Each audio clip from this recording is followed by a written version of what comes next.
Welcome to Edu Click your online study partner. Good morning दोस्तों, कैसे हो आप लोग। मैं उम्मीद करता हूं कि आप लोग बहुत अच्छे होंगे। गुड मॉर्निंग सबको, गुड मॉर्निंग। तो मैंने जैसा कि आपको कल बताया था, इंटरनेट सर्विस है वो थोड़ी ऐसे ही चल रही है, इंटरनेट अवेलेबल नहीं है, नेटवर्क बंद कर रखा है यहाँ पर, ठीक है। तो इस वजह से आपकी क्लासें थोड़ा गैर टाइम भी हो सकती हैं, लेकिन आपकी क्लासें वो कंटिन्यू चलेंगी। ओके, तो अपनी जो पिछली क्लास हुई थी उसमें मैंने आपको चैप्टर नंबर 12 प्राकृतिक संसाधन, ठीक है, तो प्रमुख प्राकृतिक संसाधन मैंने स्टार्ट किए थे। उसमें मैंने आपको IUCN के बारे में बता दिया था।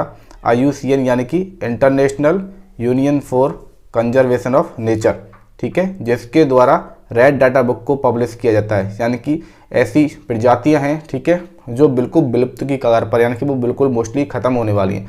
तो उनको बचाने के लिए, उनके संरक्षण के लिए उनको रेड डाटा बुक यानी कि लाल पुस्तक में लिखा जाता है, जो IUCN द्वारा बनाई गई है, ठीक है। यह संस्था है, इसको 1948 में एस्टेब्लिश किया गया था, इनके स्थापित किया गया था, और इसका जो हेडक्वार्टर मुख्यालय है वो स्विट्जरलैंड में स्थित है, ठीक है। आज हम पढ़ने वाले हैं वन्य जीवों के बारे में। तो सबसे पहले हम पढ़ेंगे राष्ट्रीय उद्यान यानी कि नेशनल पार्क के बारे में, ठीक है। तो चलिए फिर क्लास स्टार्ट करते हैं। चैप्टर अब चल रहा है आपका प्रमुख प्राकृतिक संसाधन।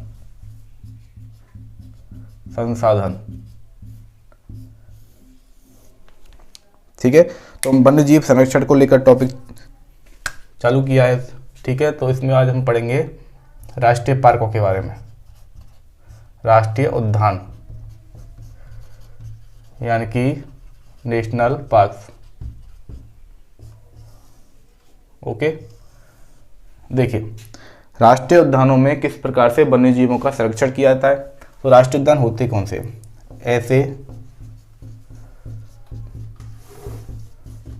प्राकृतिक क्षेत्र जहां पर पर्यावरण, वन्यजीव एवं जितने भी प्राकृतिक अवशेष होते हैं, प्राकृतिक अवशेष आदि का क्या किया जाता है? संरक्षण किया जाता है, ठीक है। और बात करते हैं इनमें प्रतिबंध किस प्रकार से होते हैं। राष्ट्रीय उद्यान में पालतू पशुओं की चराई, पालतू पशुओं के चरने पर पूरी तरह से रोक होती है। इसके साथ साथ देखिए, कोई भी जो निजी संस्था है, ठीक है, कोई भी प्राइवेट जो इंस्टीट्यूशन है, निजी संस्था है, वह अपने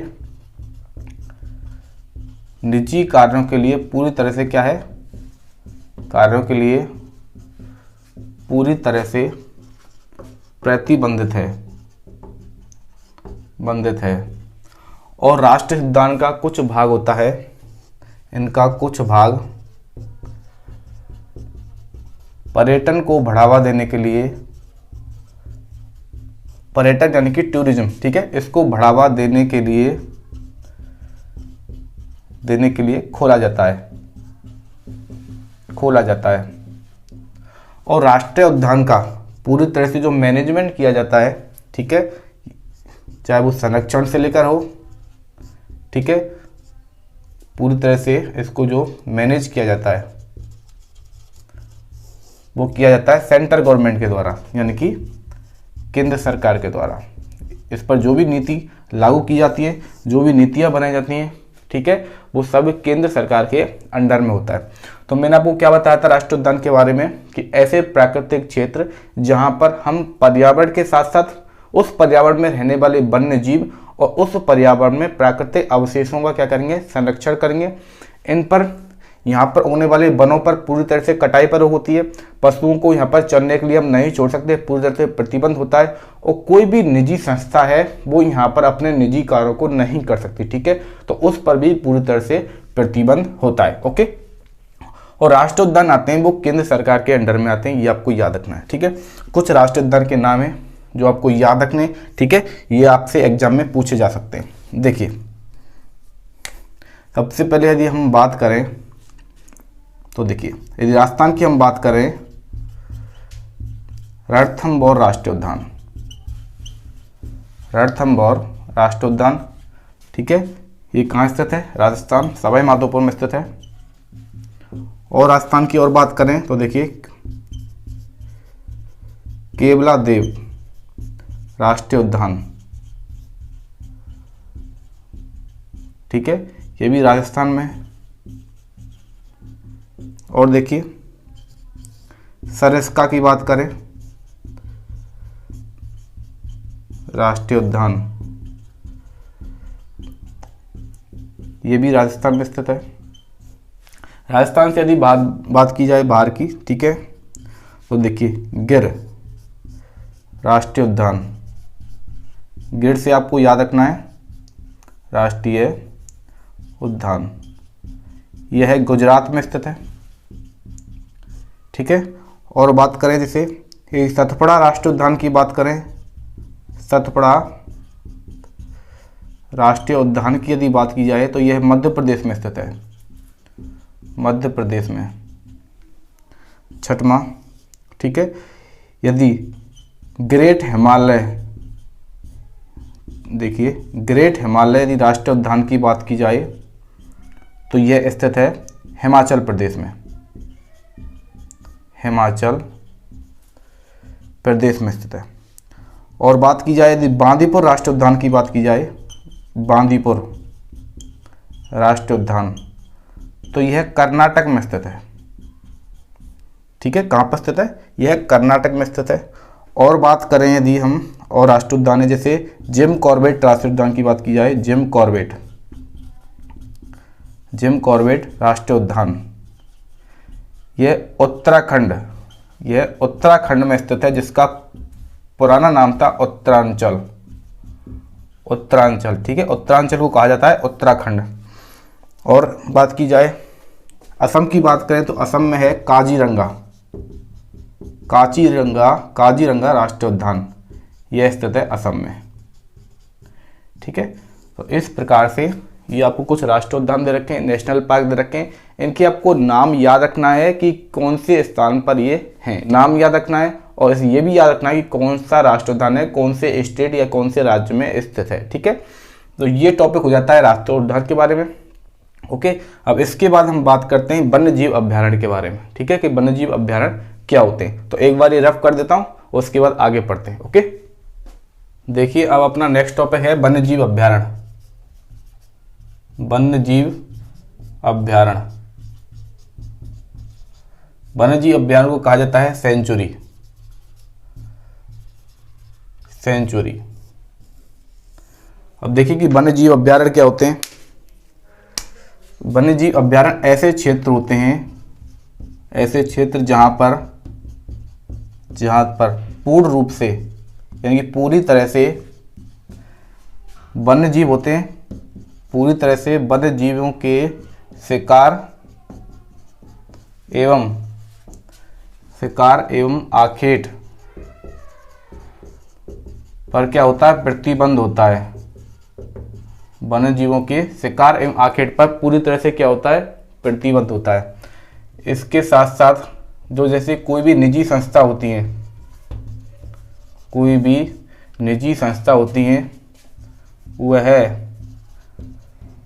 अपने केवल रचनात्मक कार्यों यानी कि जिनके अंदर कोई भी क्या होती है? क्रिएटिविटी होती है, रचनात्मक कार्यों एवं ऐसे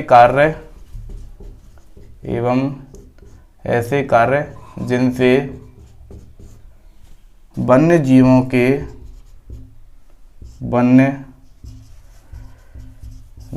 पर कुछ भी प्रतिकूल प्रभाव ना पड़े, ठीक है। तो इन निजी संस्था यानी कि कोई भी प्राइवेट जो एजेंसी होती है, तभी यहाँ पर इनको अनुमति दी जाती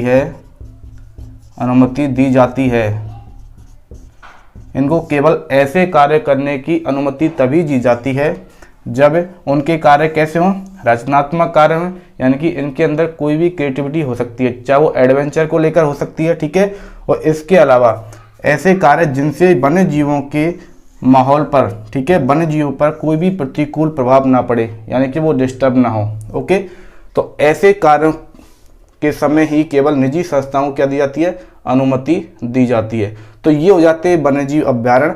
ठीक है, अब देखते हैं कि भारत के वन्यजीव अभ्यारण्य के बारे में आपको बताता हूँ और इसके साथ साथ राजस्थान के वन्यजीव अभ्यारण्य के बारे में आपको बताता हूँ। ठीक है, तो इसकी मैं आपको एक स्लाइड दिखा देता हूँ। ठीक है, उससे आपको आराम से समझ में आ जाएगा। ओके, देखिए आपको भारत के वन्यजीव अभ्यारण्य दिख रहे हैं और राजस्थान के वन्यजीव अभ्यारण्य दिख रहे हैं। ठीक है, तो एक एक करके दोनों को पढ़ते हैं। तो देखिए भारत में प्रमुख रूप से जो कौन कौन से वन्यजीव अभ्यारण्य जिनके आपको नाम याद रखने हैं और ये भी याद रखना है कि वो कौन से स्टेट में स्थित हैं। ठीक है, देखिए कि नागार्जुन सागर जो वन्यजीव अभ्यारण्य है वो आंध्र प्रदेश में स्थित है। कहाँ पर स्थित है, आंध्र प्रदेश में स्थित है। ओके, हजारीबाग वन्यजीव अभ्यारण्य की बात करते हैं, इसका नाम है हजारीबाग प्राणी विहार। तो ये बिहार स्टेट में स्थित है। कहाँ पर, बिहार, और बिहार की कैपिटल है पटना। ठीक है, नाल सरोवर की बात करें, नाल सरोवर प्राणी विहार यह वन्यजीव अभ्यारण्य है, ये गुजरात में स्थित है। कहाँ पर, गुजरात में स्थित है। ठीक है, और गुजरात की कैपिटल है गांधीनगर। मनाली वन्यजीव अभ्यारण्य है, मनाली ये हिमाचल प्रदेश में स्थित है। कहाँ पर, हिमाचल प्रदेश में स्थित है, ये आपको याद रखना है। चंद्रप्रभा प्राणी विहार यह उत्तर प्रदेश में स्थित है। कहाँ पर, उत्तर प्रदेश में स्थित है। ठीक है, और देखिए केदारनाथ प्राणी विहार जो वन्यजीव अभ्यारण्य है वो उत्तरांचल, जिसका दूसरा नाम है उत्तराखंड में यह स्थित है। ठीक है, तो आपकी बुक में ये 6 वन्यजीव अभ्यारण्य दिए गए हैं। ठीक है, इनसे आपसे क्वेश्चन पूछा जा सकता है कि कौन सा वन्यजीव अभ्यारण्य है वो कौन से स्टेट में स्थित है। तो भारत के जितने वन्यजीव अभ्यारण्य आपको दे रखे हैं ये आपको याद रखने हैं। पहला बताया था मैंने नागार्जुन सागर जो आंध्र प्रदेश में स्थित है। ठीक है, यदि प्रदेश की बात करें तो एक आता है मनाली अभ्यारण्य। तो मनाली का आपको याद रखना है कि मनाली से याद रखना है कि ये हिमाचल प्रदेश में स्थित है, क्योंकि मनाली कहाँ पर स्थित है, हिमाचल प्रदेश में स्थित है। ओके, और देखिए ये कि चंद्रप्रभा जो प्राणी विहार उत्तर प्रदेश में है, और केदारनाथ, केदारनाथ का आपको याद रखना है कि केदारनाथ कहाँ पर है, उत्तराखंड में स्थित है। तो केदारनाथ प्राणी विहार है जो वन्यजीव अभ्यारण्य है वो उत्तराखंड में स्थित है। ठीक है, नाल सरोवर प्राणी विहार है गुजरात में स्थित है। हजारीबाग प्राणी विहार है वो बिहार में स्थित है। ठीक है, ये आपको याद रखना है। इसके अलावा आप बात करते हैं राजस्थान के वन्यजीव अभ्यारण्य की, तो देखिए सरिस्का वन्यजीव अभ्यारण्य है, ये अलवर में स्थित है। मैंने आपको सरिस्का राष्ट्रीय उद्यान बताया था। ठीक है, तो ये सरिस्का वन्यजीव अभ्यारण्य है, ये कहाँ पर स्थित है, अलवर में स्थित है। तो ये इसमें यह भी दे रखा है कि ये किसके लिए प्रसिद्ध है, यानी कि इनमें कौन कौन से प्रमुख रूप से वन्यजीव पाए जाते हैं। तो सरिस्का जो वन्यजीव अभ्यारण्य है वो प्रमुख रूप से प्रसिद्ध है हिरण और गौड़ावन के लिए। मेनली आपको याद रखना है कि सरिस्का वन्यजीव अभ्यारण्य है वो गौड़ावन के लिए प्रसिद्ध है। ठीक है, और देखिए दर्रा, ठीक है, दर्रा वन्यजीव अभ्यारण्य है जो कोटा में स्थित है। कहाँ पर स्थित है, कोटा में स्थित है, और ये बघेरा या फिर तेंदुआ के लिए प्रसिद्ध है। ठीक है, माउंट आबू वन्यजीव अभ्यारण्य है, माउंट आबू कहाँ पर है, सिरोही में स्थित है। ठीक है, माउंट आबू वन्यजीव अभ्यारण्य सिरोही में स्थित है, जो जंगली मुर्गे के लिए प्रसिद्ध है, ये आपको याद रखना है। ठीक है, इसमें स्पेसिफिक रूप के जंगली मुर्गा पाया जाता है। ओके, इसी प्रकार से ताल छापर वन्यजीव अभ्यारण्य है, तो ताल छापर कहाँ पर है, चूरू में है। तो ताल छापर वन्यजीव अभ्यारण्य है वो काला हिरण, ठीक है, काला मृग होता है, काला हिरण होता है, उसके लिए प्रसिद्ध है, ये आपको याद रखना है। ठीक है, जवाहर सागर जो वन्यजीव अभ्यारण्य है वो कोटा में स्थित है। जवाहर सागर कहाँ पर स्थित है, कोटा में स्थित है, और ये घड़ियाल की शरण स्थली इसको कहा जाता है क्योंकि यहाँ पर घड़ियाल का प्रजनन केंद्र भी है। ठीक है, तो घड़ियाल के लिए प्रसिद्ध है। सीता माता वन्यजीव अभ्यारण्य है जो प्रतापगढ़ में स्थित है। ठीक है, प्रतापगढ़ में स्थित है, और यह प्रसिद्ध है उड़न गिलहरी के लिए, यानी कि यहाँ पर उड़ने वाली गिलहरी पाई जाती हैं। और देखिए केला देवी वन्यजीव अभ्यारण्य है जो करौली में स्थित है, वो रीछ के लिए प्रसिद्ध है। और नाहरगढ़, जयपुर का नाहरगढ़ वन्यजीव अभ्यारण्य है वो तेंदुआ और सियार के लिए प्रसिद्ध है। तो ये आपको नाम याद रखने, राजस्थान के कौन से वन्यजीव अभ्यारण्य है और वो किस वन्यजीव के लिए प्रसिद्ध है वो भी आपको याद रखना है कि प्रमुख रूप से उनमें कौन सा वन्यजीव पाया जाता है। इसके अलावा भारत के वन्यजीव अभ्यारण्य आपको याद रखने और ये भी याद रखना है कि वो कौन से स्टेट में स्थित है। अब हम पढ़ते हैं बायोस्फीयर रिजर्व के बारे में कि बायोस्फीयर रिजर्व में कितने बनाए गए हैं हमारे भारत में। तो मेन बायोस्फीयर रिजर्व है वो भारत में 18 बनाए गए हैं। कितने, 18 बनाए गए हैं। ठीक है, तो उनको एक एक करके पढ़ते हैं और आखिर बायोस्फीयर रिजर्व होते क्या हैं उनके बारे में भी मैं आपको बता देता हूँ। ठीक है, तो एक बार ये रफ कर देता हूँ और फिर अपन आगे पढ़ते हैं। अपना नेक्स्ट टॉपिक है बायोस्फीयर रिजर्व। ठीक है, और बायोस्फीयर रिजर्व को हिंदी में कहा जाता है जीव मंडल निचय ठीक है, जीव मंडल निचय। तो अब देखते हैं ये बायोस्फीयर रिजर्व या जीव मंडल निचय होते क्या हैं। तो देखिए, ऐसे शांत क्षेत्र होते हैं जिनको केवल वैज्ञानिक अध्ययन के लिए ही बनाया जाता है, ठीक है, यानी कि साइंटिफिक रिसर्च करने के लिए जिनको बनाया जाता है उनको बायोस्फीयर रिजर्व कहा जाता है। तो इसके बारे में देखते हैं, ऐसे क्षेत्र जो वैज्ञानिक अध्ययन के लिए शांत क्षेत्र हों, यानी कि जिनको वैज्ञानिक स्टडी करने के लिए यानी कि साइंटिफिक रिसर्च करने के लिए जिनको बनाया जाता है, ठीक है, तो वो क्या कहलाते हैं, बायोस्फीयर रिजर्व कहलाते हैं। और यदि पूरे विश्व की बात करें, पूरी दुनिया की बात करें तो करीब 128 देशों में 669 बायोस्फीयर रिजर्व बनाए गए हैं।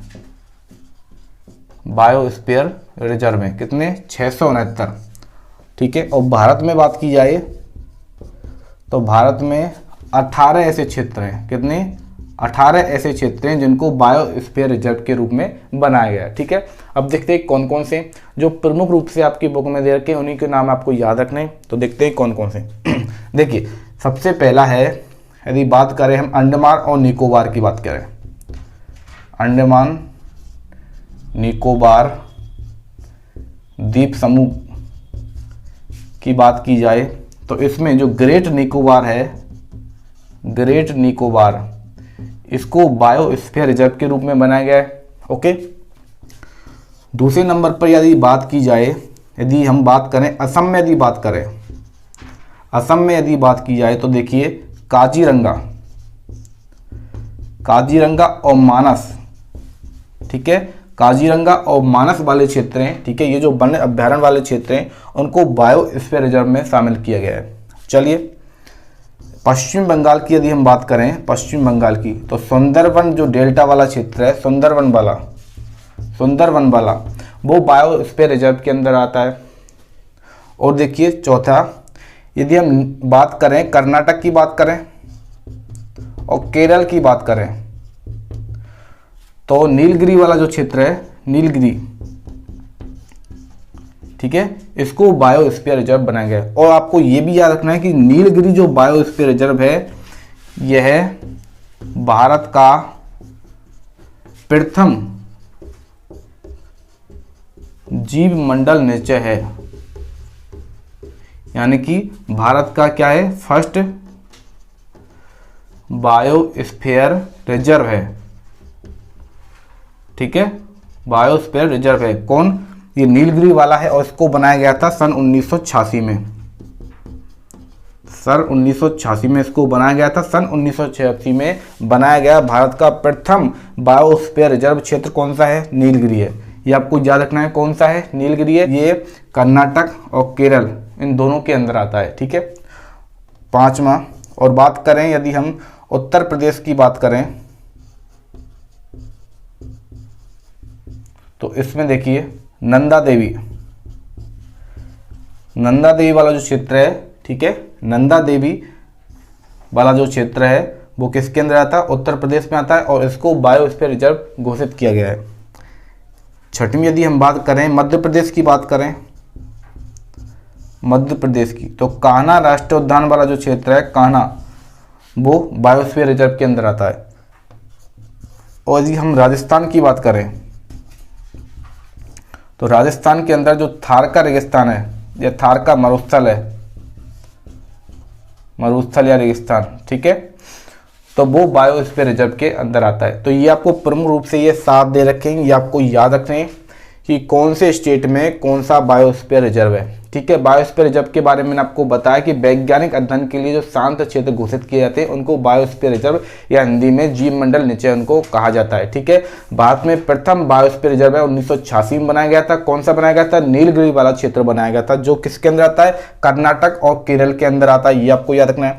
अंडमान निकोबार में है great Nicobar biosphere reserve, Assam में 2 हैं, काजीरंगा और मानस, राजस्थान में 1 है थारका रेगिस्तान यानी कि जो अपना थारका मरुस्थल है, मध्य प्रदेश में कान्हा जो वन्य जीव अभ्यारण्य वाला क्षेत्र है, राष्ट्रीय उद्यान वाला क्षेत्र है, वो उत्तर प्रदेश में नंदा देवी वाला क्षेत्र है वो, ठीक है, ये आपको याद रखने, ये होते हैं बायोस्फीयर रिजर्व, ठीक है। इसके बाद जो अपना नेक्स्ट टॉपिक है, तो जल संरक्षण और प्रबंधन वाला जो टॉपिक है वो आपके सिलेबस में नहीं है, वो अब की बार सिलेबस से हटा दिया गया है, ठीक है। अब इसके बाद हम पढ़ते हैं कि कोयला और पेट्रोलियम के बारे में, ठीक है, कि कोयला और पेट्रोलियम के उत्पाद कौन कौन से हैं, ठीक है, इनका निर्माण कहाँ से होता है, कोयला कैसे बनता है, पेट्रोलियम कैसे बनता है, और इनके सीमित क्षेत्रों के बारे में देखते हैं, और किस प्रकार से इनका वैकल्पिक उपयोग हमको खोजना चाहिए उनके बारे में देखते हैं। और उसके बाद लास्ट टॉपिक आपका रह जाएगा कि पर्यावरण क्षेत्र में कि जन भागीदारी के बारे में, ठीक है। तो एक आंदोलन इसमें दे रखा है खिजड़ी आंदोलन यानी कि चिपको आंदोलन, तो उसके बारे में आपको पढ़ना है, और इसी के साथ साथ आपका ये टॉपिक है पूरा खत्म हो जाएगा, ठीक है। चैप्टर नंबर 12 आपका खत्म हो जाएगा, ठीक है। अपना नेक्स्ट टॉपिक अब पढ़ते हैं कि कोयला और पेट्रोलियम के बारे में, ठीक है। ये रफ कर देता हूँ और अपन आगे बढ़ते हैं।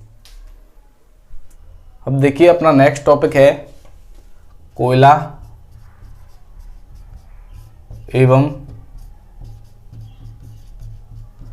पेट्रोलियम का संरक्षण, ठीक है।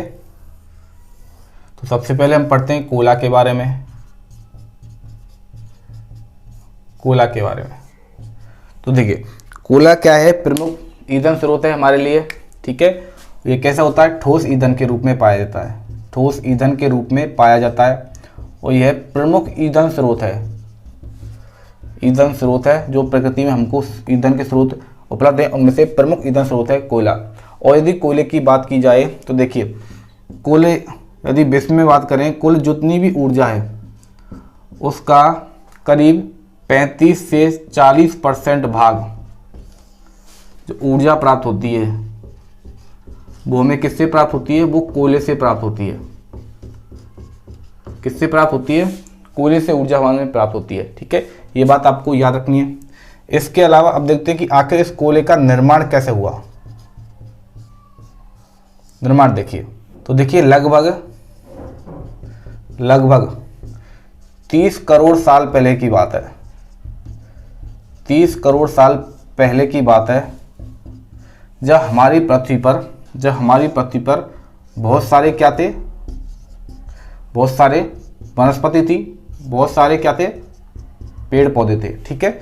30 साल पहले हमारी पृथ्वी पर बहुत सारे वनस्पति थी और बहुत सारे इस प्रकार से क्या थे, बहुत सारे पेड़ पौधे थे। लेकिन होता क्या है, धीरे धीरे ये जितनी भी वनस्पति थी, पेड़ पौधे थी, ये क्या हुई, जल आच्छादित हो गई, यानी कि ये पानी में पूरी तरह से डूब गई। क्या ये पानी में पूरी तरह से डूब गए, और धीरे धीरे इनके ऊपर क्या हुआ, मिट्टी की परतें बढ़ती गई, ठीक है। और ये नीचे की तरफ पूरी तरह से दब गए। लेकिन नीचे दब जाने से क्या होता है, नीचे दब जाने से ये अधिक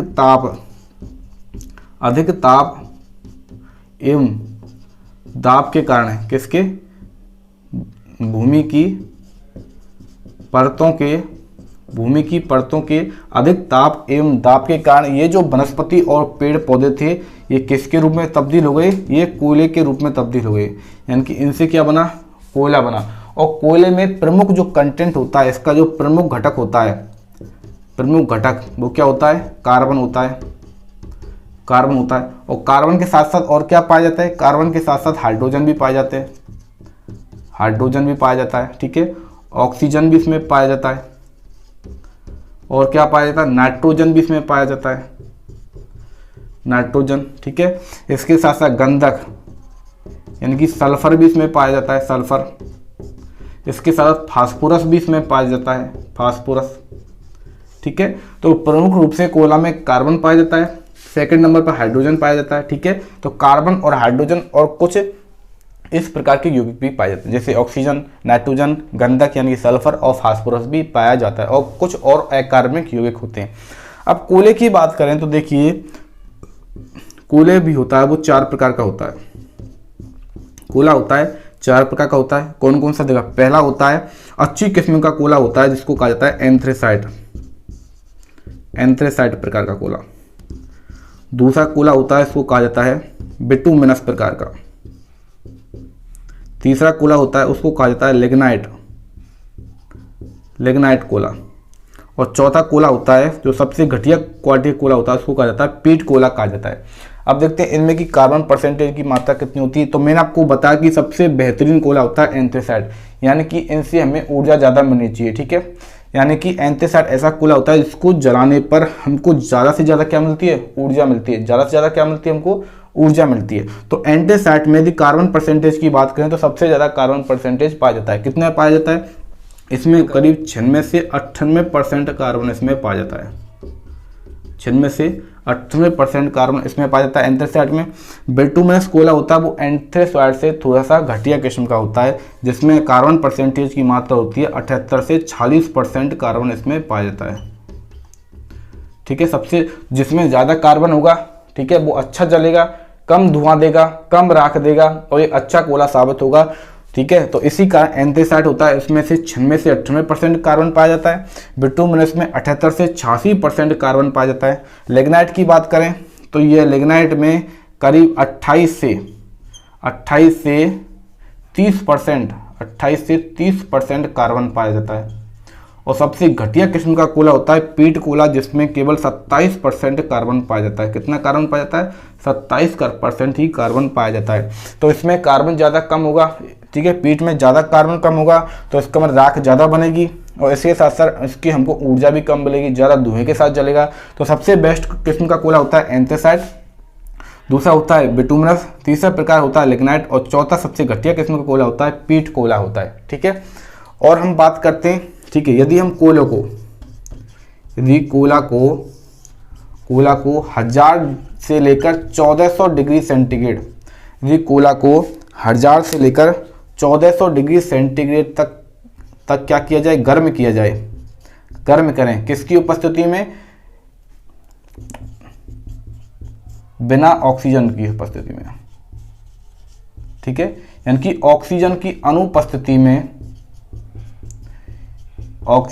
अनुपस्थिति में कोयला को यदि 1000 डिग्री से लेकर 1400 डिग्री सेंटीग्रेड तक गर्म किया जाए तो कोयला से कोलतार का निर्माण होता है। इसी कोयला से कोल गैस बन जाती है, ठीक है। तो इस प्रकार से इससे कोलतार बन गया, इसी कोयला से कोल गैस बन जाती है, ठीक है। तो ये याद रखना है। तो ये प्रक्रिया क्या कहलाती है, यह प्रक्रिया कहलाती है कोयले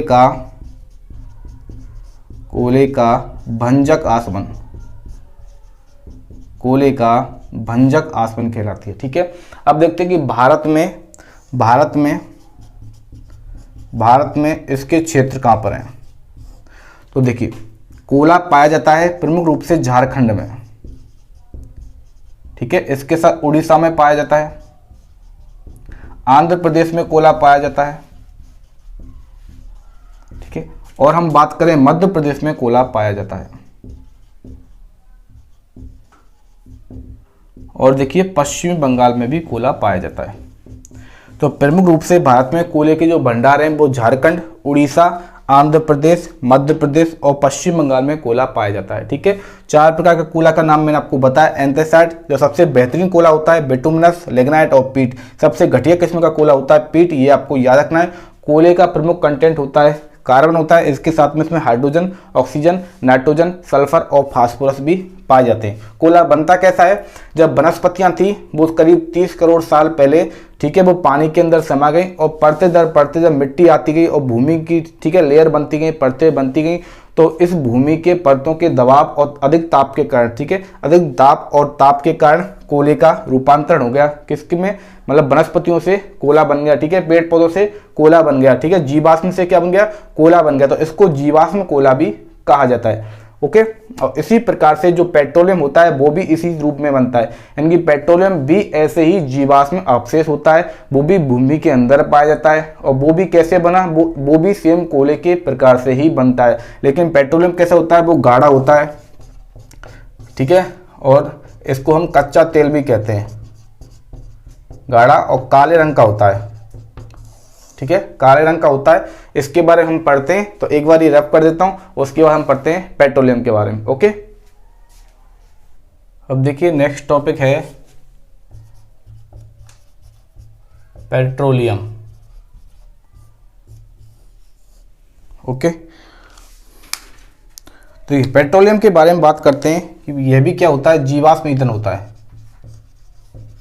जीवाश्म ईंधन होता है यानी कि जिस प्रकार से कोयले का निर्माण होता है, किस प्रकार से लाखों करोड़ों वर्ष पहले क्या थे, पेड़ थे, ठीक है, पृथ्वी पर क्या थे, पेड़ थे, ओके, बहुत सारी वनस्पतियां थी, लेकिन ये एक दिन क्या होती है, ये जल के अंदर समा जाती हैं, तहस नहस हो जाती हैं, पूरी तरह से खत्म हो जाती हैं, और इनके ऊपर लेयर बाय लेयर क्या चलती रहती है, मिट्टी चलती रहती है, तो भूमि की परत बन जाती है, ठीक है।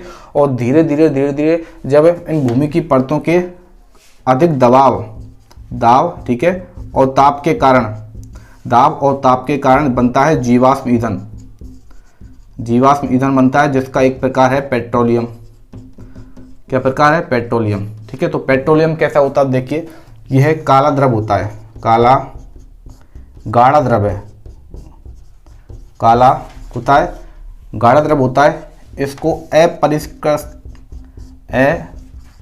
अपरिष्कृत तेल, ठीक है, इसका साथ साथ इसको कहते हैं कच्चा तेल,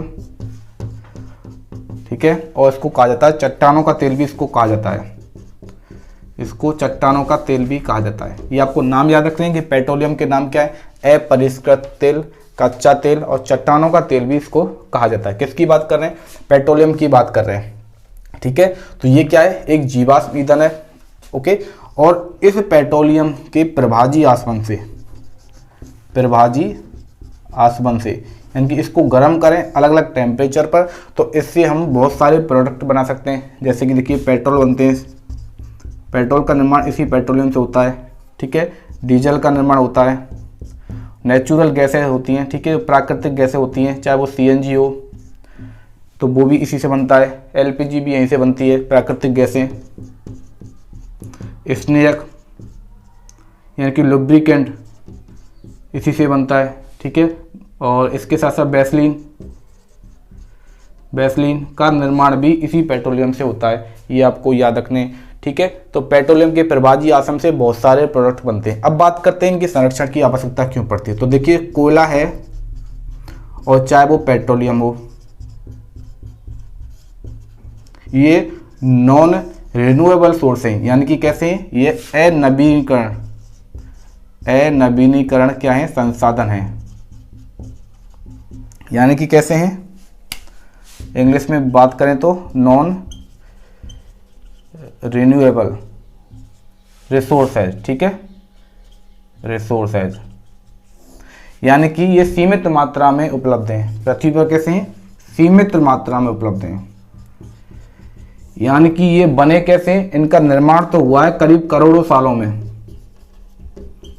भाई इनको बनाने के लिए, इनके निर्माण के लिए करोड़ों साल लग गए, तो ये कैसे सीमित मात्रा में, और इनका निर्माण अब तो संभव है नहीं, अब संभव नहीं है, ठीक है, इनका निर्माण अब बिल्कुल भी संभव नहीं है। तो इनकी एक निश्चित मात्रा है और इनका दोहन है, इनका उपयोग है वो कंटिन्यू चलता आ रहा है, ठीक है।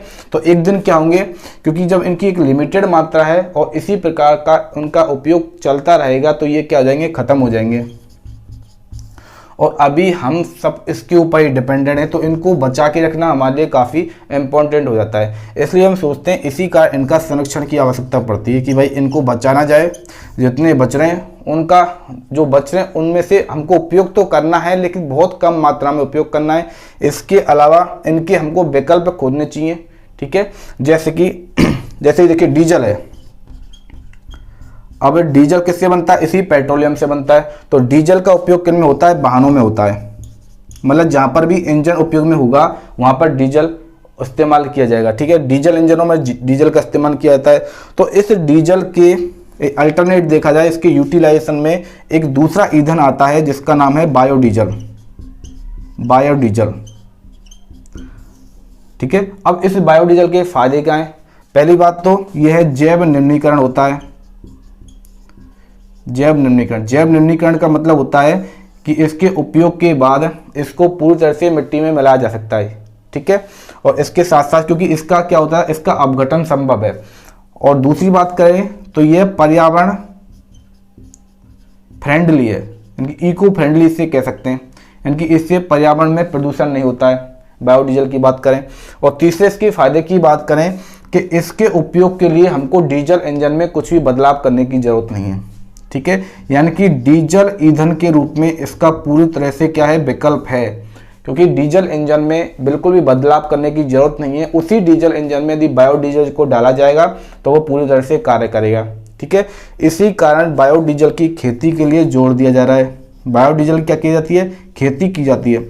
आपने सुना होगा रतन जोत के बारे में, रतन जोत, तो रतन जोत की खेती की जाती है जिससे निर्माण होता है बायोडीजल का। ठीक है, तो राजस्थान सरकार ने भी इसके लिए कई मिशन बनाए, कई कार्यक्रम बनाए, उसके बारे में आपको बता देता हूं।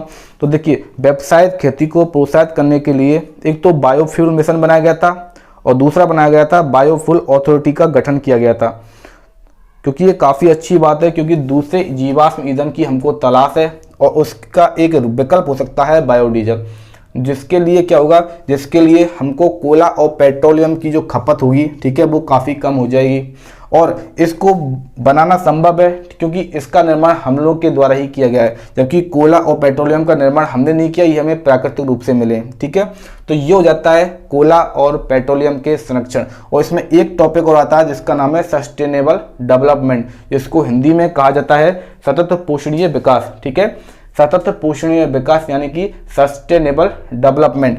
इसमें बताया जाता है कि हमें संसाधनों का प्रयोग है वो इस प्रकार से ऐसे करना चाहिए, सतर्क होकर हमने ऐसे करना चाहिए कि हम तो उन संसाधनों का प्रयोग कर सकें और हम इतने उन संसाधनों को बचा सकें, उन स्रोतों को हम प्रयोग करने के बाद भी बचा सकें कि वो आने वाली पीढ़ी के लिए काम आए।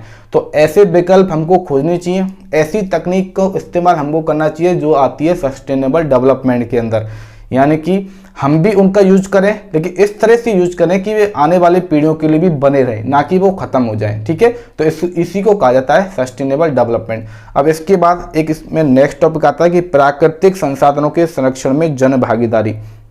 तो देखिए, शुरू से ही मानव है इन प्राकृतिक संसाधनों का जमकर उपयोग करता आ रहा है। ठीक है, जिसके कारण प्रकृति में काफी असंतुलन बन चुका है। तो हमें जरूरत है जो हम सीमित मात्रा में जितने भी हमारे संसाधन हैं, प्राकृतिक संसाधन हैं, ठीक है, उनका उपयोग भी उसी हिसाब से किया जाए, यानी कि सस्टेनेबल डेवलपमेंट को काफ़ी बढ़ावा देना चाहिए। इसके अलावा हमको वृक्षारोपण ज़्यादा करना चाहिए और इस क्षेत्र में यदि बात करें, यदि हमको पारिस्थितिक संतुलन बनाने की यदि हमको ज़रूरत है तो जन भागीदारी काफ़ी आवश्यकता है। तो इसके प्रेरणा के लिए हमारे देश में कुछ आंदोलन हुए, उनके बारे में पढ़ लेते हैं। ठीक है, उन आंदोलनों से हमको सीख मिलती है कि लोगों ने पर्यावरण की रक्षा के लिए, ठीक है, पेड़ों की रक्षा के लिए कैसे आंदोलन किए और कितने लोगों ने इसके बारे में बलिदान दिया। ठीक है, इसके लिए कितने लोगों ने बलिदान दिया, तो उसके बारे में देख लेते हैं। ओके, तो एक इसमें दे रखा है चिपको आंदोलन। तो चिपको आंदोलन के बारे में पढ़ लेते हैं, वो आज की क्लास का लास्ट टॉपिक है और इसके अलावा इस चैप्टर का भी लास्ट टॉपिक है। ठीक है, तो वो पढ़ लेते हैं, एक बार मैं रफ कर देता हूँ। ओके, देखिए अब बात करते हैं चिपको आंदोलन की। चिपको आंदोलन यानी कि चिपको मूवमेंट।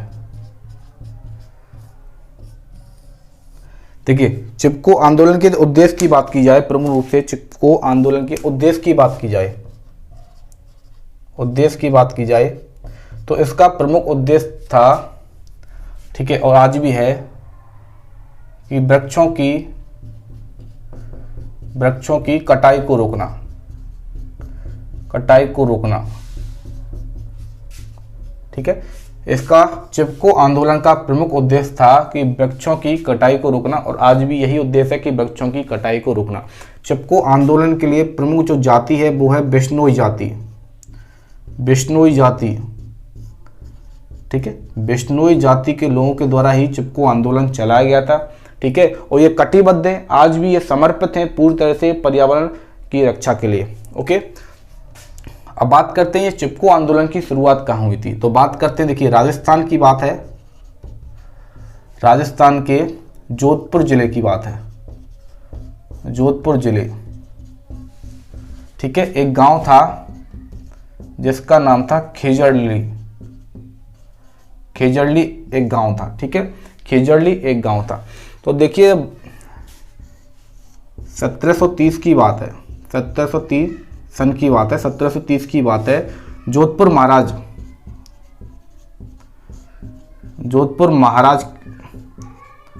महाराज ने एक आदेश दिया, ठीक है, भवन बनवाने के लिए, और उसके लिए आवश्यकता थी लकड़ी की।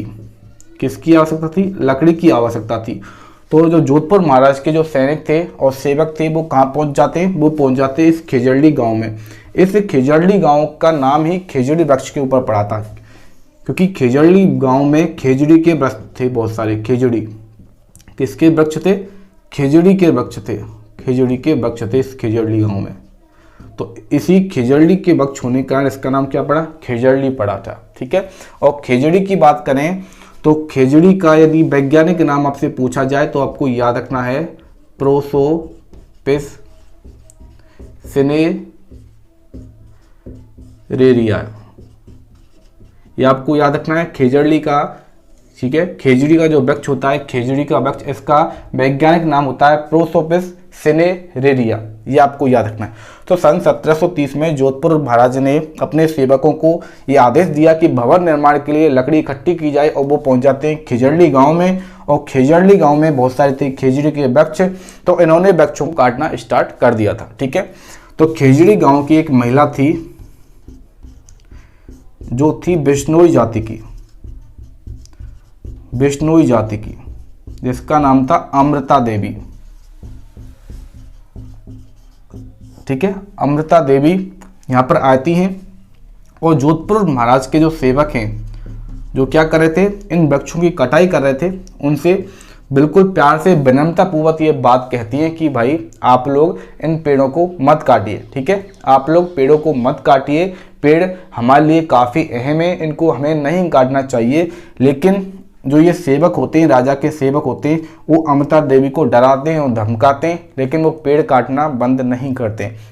तो होता क्या है, अमृता देवी और इनकी जो बच्चियां होती हैं वो इन खेजड़ी के बच्चियां होती हैं, वो इन खेजड़ी के पेड़ों से क्या होती हैं, चिपक जाती हैं।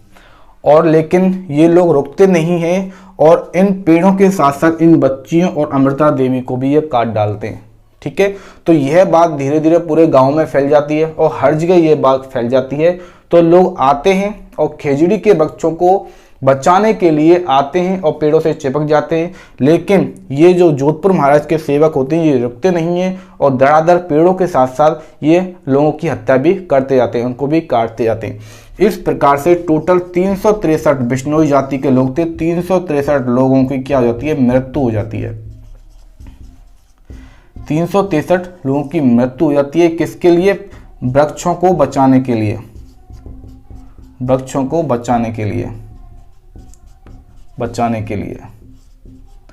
और इसी आंदोलन को कहा जाता है चिपको आंदोलन, चिपको आंदोलन। ठीक है। इस चिपको आंदोलन की शुरुआत की थी अमृता देवी के द्वारा। किसके द्वारा? अमृता देवी के द्वारा, ये आपको याद रखना है। ओके।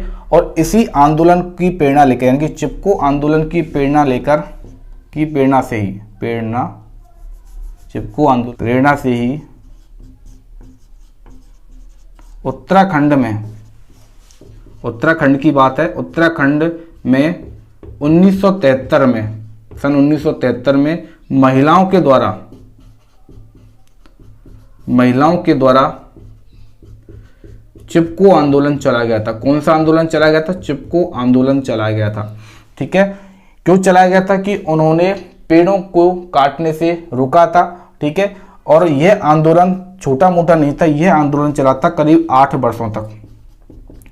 यह आंदोलन 8 वर्षों तक चला था। और इनके कठिन आंदोलन के बाद सन 1981 की बात करते हैं। सन 1981 में, ठीक है, उत्तराखंड सरकार द्वारा एक नियम बना दिया गया था कि 1000 मीटर की ऊंचाई पर, 1000 मीटर की ऊंचाई पर पेड़ों को काटने पर क्या कर दी? पाबंदी लगा दी। पेड़ों को काटने पर क्या कर दी? पाबंदी लगा दी, यानी कि पेड़ों को काटना अवैध कर दिया। ठीक है। यहाँ पर पेड़ों को नहीं काटा जाएगा, 1000 मीटर की ऊंचाई पर पेड़ों को नहीं काटा जाएगा, ये इस तरह से नियम बनाया था। और एक आंदोलन और हुआ था इसी प्रकार से, जो चला था कर्नाटक में। कहाँ पर चला था? जो कर्नाटक में चला था, और इसका नाम रखा गया था एप्को। ठीक है। चिपको आंदोलन की प्रेरणा से एक आंदोलन कर्नाटक में चला था जिसका नाम रखा था एप्को आंदोलन। और जो एप्को होता है यह एक कन्नड़ भाषा का शब्द है। किसका? कन्नड़ भाषा का शब्द होता है, और जिसका नाम भी क्या होता है? चिपकना। क्या होता है, चिपकना। ठीक है, तो यह आंदोलन एपिको आंदोलन आपसे पूछा जाए कि एपिको आंदोलन कहां पर चला गया था, कर्नाटक में चला गया था। ठीक है, किसकी प्रेरणा से चला था, यह चिपको आंदोलन की प्रेरणा से चला था। और ठीक है, और इस चिपको आंदोलन को सुंदरलाल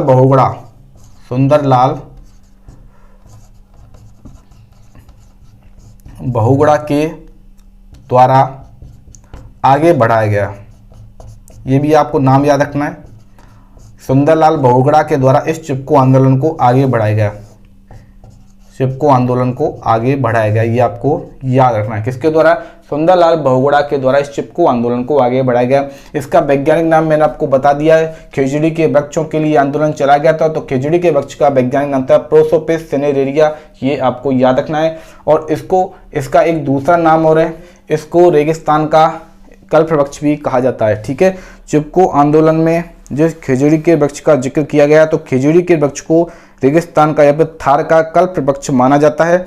और 1983 में इस खिचड़ी के वृक्ष को राजस्थान राज्य के द्वारा राज्य वृक्ष घोषित कर दिया गया था। तो हमारा राज्य वृक्ष कौन सा है, खिचड़ी, जिसका वैज्ञानिक नाम है प्रोसोपिस सिनेरेरिया, ये आपको याद रखना है। और राजस्थान का राज्य वृक्ष खिचड़ी को कब बनाया गया था, 1983 में बनाया गया था, ये आपको याद रखना है। ठीक है, और इसको थार का कल्प वृक्ष भी कहा जाता है। ओके, तो इस तरह से ये चैप्टर आपका चैप्टर नंबर 12 है वो पूरा कंप्लीट हो जाता है। ठीक है, चैप्टर नंबर 12 मैंने आपका कंप्लीट करवा दिया है। और 13वां चैप्टर है अपशिष्ट एवं इसका प्रबंधन। ठीक है, वेस्ट एंड इट्स मैनेजमेंट, ये आपके सिलेबस से हटा दिया गया है। ठीक है, तो इसको भी हमको पढ़ना नहीं है। अब इसके बाद आता है 14वां चैप्टर, पादपों एवं जंतुओं के आर्थिक महत्व, यानी economic importance of plants and animal. ये हम कंटिन्यू करेंगे आगे की क्लास में। ठीक है, तो ये क्लास तो हम यहीं समाप्त करते हैं। इस सेशन को आप ज़्यादा से ज़्यादा लाइक कर देना और शेयर कर देना।